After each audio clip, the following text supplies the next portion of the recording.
자, 안녕하세요. 반갑습니다. AP투자연구소의 전문가 이정열입니다. 자, 금일은 9월 23일이고요. 현재 시각은 1시 5분을 지나가고 있습니다. 자, 지금 함께 살펴보실 종목은요, LG이노텍이라는 기업이고요. 종목 코드 번호는 011070입니다. 자, LG이노텍 같은 경우는 최근에 아이폰 12 출시 기대감을 반영을 하고 있는 상황이었습니다. 자, 그렇지만 최근에 미국 증시가 하락하는 기조를 좀 보여주면서 국내 증시에서도 어느 정도 우려가 반영이 되고 있는 상황이라고 전 영상에서도 말씀을 드려왔었죠. 자, 그런 상황에서 아이폰 1, 2의 카메라형 매출 의존도가 높은 LG이노텍의 입장에서 애플의 주가 움직임을 신경 쓰지 않을 수는 없었을 겁니다. 자, 애플이 최근에 좀 조정도 크게 받고 반등도 나와주고 있는 상황인데 오늘 같은 경우에는 애플이 좀 반등에 성공을 했습니다. 최근에 조정을 좀 많이 받았었는데 애플 같은 경우가 지금 오늘 한 1.5% 전일 3% 정도 마이너스를 좀 보여주다가 회복을 어느 정도 하고 오늘 1.5% 정도 상승하는 흐름으로 마감을 하긴 했습니다. 자, 빅테크 기업들의 그런 제재가 미국과 중국의 갈등으로 이어지면서 미국의 기업들과 중국의 빅테크 기업들도 같이 제재를 하려고 하는 그런 움직임을 좀 보여주고 있다라는 부분이 애플이 빅테크 기업에 해당이 되는 그런 기업이죠. 자, 애플 의존도가 높은 LG이노텍 입장에서도 조금 불리하게 적용이 될 수밖에 없었을 것 같습니다. 자, 이런 부분들을 좀 자세하게 좀 짚어보면요. 우선은 LG이노텍의 4분기 실적 그리고 내년 1분기 실적의 호재를 한 가지 말씀드릴 수 있을 것 같고요. 그리고 두 번째로는 미국과 중국의 갈등이 주가에 영향을 좀 미치고 있는 상황이다 라는 부분들, 이 부분은 좀 악재라기보다는 좀 불확실성에 기반한 움직임을 반영하고 있다라는 부분을 호재와 악재, 이렇게 두 가지 부분에서 오늘 영상에서 말씀드릴 수는 있을 것 같습니다. 자, 첫 번째로는 일단 호재적인 부분을 좀 말씀을 드려볼게요. 자, 첫 번째로는 LG이노텍의 3분기 영업이익이 한 1,046억 원, 1,046억 원으로 좀 기대가 되는 상황에서 전년 동기 대비보다는 전년보다는 43% 정도 하회한 수치이긴 합니다만 어찌됐건 지금은 컨센서스 대비해가지고 상회하는 수준입니다. 시장 예상보다는 좀 상회하는 수준에서 아이폰 3분기 3분기 아이폰에 대한 카메라향 매출은 4분기부터 반영이 된다고 말씀드렸죠. 한 달 정도 연기가 되면서 4분기부터 재무적으로 반영이 되기 시작할 겁니다. 자, 컨센서스를 상회하는 수치를 기록을 하면서 카메라 매출이 또 4분기부터 반영이 된다면 이제 4분기부터 1분기 부분까지는 실적이 좀 잘 나올 수 있는 이 3분기 실적보다 좀 더 상회할 수 있는 상승 기조를 좀 이어갈 수 있는 그런 부분이다 라는 부분이 우선 그 LG이노텍 같은 경우에서는 긍정적이다 라는 부분으로 말씀드릴 수는 있을 것 같아요. 이 부분이 호재입니다. 뭐 아이폰향 매출이 증가세, 자, 그리고 이제 미국이랑 중국에서의 갈등, 그런 부분에서 좀 설명을 드리자면은 우선 빅테크 기업이 어떤 기업들이 있는지를 먼저 살펴보면서 말씀드릴 필요가 있을 것 같은데, 자, 우선 미국의 빅테크 기업이 구글, 아마존, 페이스북, 애플입니다. 자, 이렇게 있고 미국 진영, 그리고 중국 진영 같은 경우에는 바이두, 그리고 알리바바, 텐센트가 있습니다. 자, 이게 중국 진영입니다. 자, 미국이 최근에 하웨이도 그렇고 SMIC, 이 기업도 반도체 기업들이죠. 이 기업들을 제재를 했습니다. 제재를 하면서 지금 중국도 제재에 반격할 만한 그런 준비를 하고 있다라는 그런 뉴스들이 계속 나와주고 있는데요. 그렇기 때문에 미국이 지금 계속 싸우고 있죠. 기업들을 계속 제재를 하면서 싸우고 있습니다. 자, 미국이 이제 또 텐센트를 공격을 하려고 합니다. 자, 텐센트를 공격을 하려고 하면서 중국이 이제는 이 기업들, 미국의 제재가 나와주면서, 미국의 제재로 인해서, 중국 기업이랑 거래를 끊은 기업들을 대상으로, 명단을 아무래도 발표를 할 것 같다라는 부분이, 블랙리스트죠. 중국 상무부에서 신뢰할 수 없는 기업이라고 해서, 관련된 규정을, 공개를 21일에 했는데, 미국 상무부는 지금 또 텐센트를 제재를 하려고 하고 있는 상황입니다. 자, 하웨이, SMIC, 그리고 텐센트를 제재를 받는 상황에서 중국 입장에서는 미국의 제재로 인해서 거래를 끊은 기업들도 중국에 수출을 할 수 없도록 하는 그런 조치를 이른바 블랙리스트를 발표를 할 수 있을 것으로 예상이 좀 돼서 그런 부분에서의 우려감이 진행이 되고 있는 거라고 할 수가 있을 것 같습니다. 중국은 앞으로 비상업적 목적으로 중국 기업들을 상대로 봉쇄 또는 공급 중단 조치를 하거나 중국 기업의 정당한 권익을 심각하게 침해하는 외국 기업과 조직, 개인을 대상으로 제재한다는 그런 방침을 중국의 상무부가 발표를 할 수도 있다라는 부분을 얘기를 했고, 구체적인 기업 명단은 아직까지는 공개를 하지 않으면서 수위를 좀 낮추고 있는 상황이긴 합니다. 그렇지만 이 명단에 오르게 되면 블랙리스트죠. 여기 오르게 되면은 중국의 수출과 수입 부분에서 중국 내에 투자가 금지나 제한이 되는 조치가 되는 거기 때문에 미국이 중국 기업에 대한 제재가 텐센트, 하웨이, SMIC, 텐센트 이렇게 또 계속 이어지게 된다고 한다면 중국 기업에 대한 거래를 중단한 외국 기업에 우선 초점이 맞춰지면서 1차 명단이 발표될 수 있다라는 부분이 지금 그러니까 고래 싸움에 새우등 터지는 격이죠.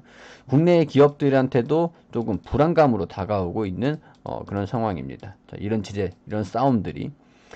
싸움들이 국내에는 좀 불안감으로 다가오고 있는 겁니다. 자, 그렇기 때문에 이런 부분을 무시할 수는 없습니다. 자, 그렇지만은 구더기 무서워서 장 못 담그는 건 아니잖아요. 그렇죠? 자, 시장에서는 우리가 겪어봤듯이 시장 전체적인 파이가 줄어들 수는 있겠지만은 SMIC라든가 하웨이의 기업이 매출이 그렇게 의존도가 낮은 상태는 아니었기 때문에 화웨이에 대한 매출은 어떻게 됐습니까?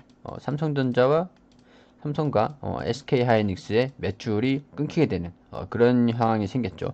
그렇지만 화웨이의 점유율 하락으로 이어지고 삼성전자의 점유율 상승, 그리고 아이폰, 애플에 대한 점유율 상승, 그리고 뭐 기타 등등 비보라든가 오포 같은 경우에 지금 점유율 상승으로 이어지고 있는 그런 상황이긴 합니다. 자, 그렇기 때문에 이런 부분이 하웨이의 점유율이 끊기면서 하웨이향 매출이 좀 끊기게 되면서 이 점유율 상승이 나와주지 않는 것은 좀 부각이 되지 않고 있고 이런 부분은 사실 하웨이는 당장이고 점유율 상승은 점진적이기 때문에 이해는 할 수 있습니다. 악재를 먼저 반영을 하고 주가가 저렴한 상태에서 반등을 꾀하는 그런 흐름이 나올 수 있기 때문에 시기적으로는 이게 더 하웨이발 매출이 끊길 거라는 점이 좀 아무래도 좀 시기적으로 좀 빠르게 반영이 되는 것이고, 점유율 상승은 삼성에서의 그런 판매가 일단 점유율 상승을 우선 보여줘야 되기 때문에 그런 부분에서의 이해는 어느 정도 할 수 있을 것 같습니다.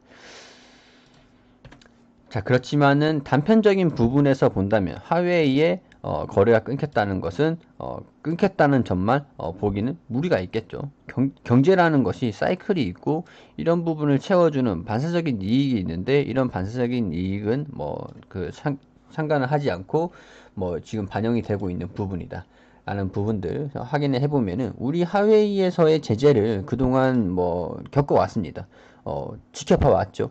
그런 부분에서의 미국이 중국의 제재, 그리고 중국이 1차 명단을 블랙리스트를 발표를 하게 된다면 국내 기업에서 고래 싸움 새우등 터지는 건 맞습니다. 자, 그렇지만은 중국 기업 이외에 다른 유럽 시장에서의 유럽 시장도 중국과 거래를 하고 있는 것도 다 끊어지겠죠. 이 기업들이 전부 다 점유율이 떨어지게 되면은 국내의 기업들도 반사 수혜가 나올 수도 있는 부분입니다. 자, 그렇지만은 이런 제재로 인해서 매출 하락이 더 클지 아니면 이런 반사 수혜로 점유율이 높아지는 게 더 클지, 그런 부분은 미국에서 어떤 기업을 제재를 하는지, 중국에서 어떤 기업들을 명단을 발표를 하는지에 대해서 좀 바뀔 수 있는 부분이기 때문에 아직까지는 불확실성으로 남아있다 라는 부분을 말씀드릴 수는 있을 것 같아요. 자, 이런 다양한 요인들이 시장에서 계산이 되고 있고 기다려주고 있고 뭐 불확실성으로 좀 남아있는 그런 부분이기 때문에 이런 부분에서의 주가 흐름은 살펴볼 수밖에 없다 라는 부분들. 그리고 아이폰, 결론적으로는 아이폰이 출시를 하면서 애플에서 아이폰 11을 출시를 하면서 점유율을 판매량이 잘 보이는 흐름을 좀 보여주기만 한다면 LG 이노텍 같은 부분에서는 실적 증가, 첫 번째로 말씀드렸던 4분기 실적 증가, 그리고 1분기로 이어지는 실적 증가세, 성장성, 그런 것들을 한번 기대를 해볼 수 있는 그런 요인이기 때문에 아이폰의 출시가 하루빨리 나와주기를, 신제품을 빨리 공개를 해주기를 기다려보는 게 가장 중요하겠다 라는 말씀을 드리도록 하고, 저는 영상은 LG이노텍 같은 경우에 LG이노텍의 브리핑은 여기에서 좀 마치도록 하겠습니다. 자, 그리고 저희가 무료로 종목 추천을 매일매일 종목 추천을 드리고 있습니다. 무료로 자 간단하게 알려드릴게요. 네이버에서 AP투자연구소라고 검색을 하시면 여기 하단에 AP투자연구소라는 홈페이지가 나옵니다. 자, 이 부분을 클릭해서 들어오시면 홈페이지 중앙에 라이브로 깜빡깜빡 거리시는 이거 보이시죠? 여기 밑에 보시면은 2020년 무료 추천 종목이라는 게시판이 있습니다. 자, 이거 클릭해서 들어오시게 되시면 여기 밑에 보시면은 이제 저희가 매일매일 이렇게 무료로 종목을 리딩해드리는 내역들이 쭉 게시판들이 다 보입니다. 자, 오늘 게시판 한번 보겠습니다. 자, 오늘 게시판 보시면은 자 여기 보시면은 장전에는 미국 증시가 어떻게 움직였는지 7시 40분이죠. 이렇게 다 알려드리고 향후에 어떤 이슈들이 있었는지 그런 것들을 좀 브리핑을 간단하게 드렸습니다. 자, 그리고 밑에 보시면 9시부터 본격적으로 종목 추천을 드리는데, 자, 톱텍 현재가 24,000원 기준에 매수하라고 의견을 드렸고, 자, 1차 목표가는 21,000원, 손절가는 19,200원으로 대응하시라고 말씀을 드렸습니다. 자, 그리고 9시 1분에 아비코전자를 현재가 6,050원에 매수하시라고 말씀을 드렸고, 1차 목표가를 6,230원, 손절가를 5,850원으로 대응하시라고 설명을 드렸습니다. 자, 그리고 화신 같은 경우에도 종목 추천 드리면서 2,770원 잡아드렸고 1차 목표가를 2,850원과 손절가를 2,620원으로 대응하시라고 세 종목 추천드렸습니다. 자, 그리고 장 시작하면서 코스피, 코스닥 지수가 어떻게 움직이는지 자 이게 말씀드리면서 화신 종목 추천드린 화신이 1차 목표가 달성을 했다라는 부분과 차트를 이렇게 보여드리면서 자 이런 수급도 다 체크를 해드리면서 자 말씀을 드렸습니다. 자, 수익률은 6.85% 정도 수익이 났다라고 설명을 드렸고, 지금은 이제 수익이 자, 한 종목 수익, 자, 두 종목 보유 중이라고, 자, 보유 중인 종목은 톱텍과 아비크전자다. 목표가, 매수가, 손절가 잘 지켜달라는 말씀 자, 드리면서 리딩을 이어가고 있습니다. 자, 아래로 쭉 내려오게 되시면은 또 여기서 화신, 추천드린 화신 종목이 추가적으로 급등을 하면은 또 이렇게 말씀을 드리고요. 그리고 자, 아비코전자도 1차 목표가 달성했다라는 부분도 자, 브리핑을 이렇게 드리고 있습니다. 자, 추천가 대비 3% 정도 수익 축하드린다라는 내역도 보이시죠? 이제는 또 한 종목 정도 보유하고 있고 톱텍을 보유하고 있다라고 설명을 드렸습니다. 자, 이렇게 꾸준히 종목들 리딩을 이렇게 드려서 수익을 받으실 수 있도록 안내를 드리고 있고요. 저희가 이렇게 들어오셔서 종목들 추천 받으셔서 수익을 낼 수 있도록 하시면 좋겠습니다. 자, 시청해주셔서 감사드리고요. 다음 영상에는 좀 더 알찬 정보들과 도움되는 내용들로 다시 한번 인사드릴 수 있도록 하겠습니다. 자, 구독과 좋아요 부탁드리고요. 부족한 부분이 있었다면 너그럽게 이해해 주시길 바라겠습니다. 자, 지금까지 AP투자연구소의 전문가 이정렬이었습니다.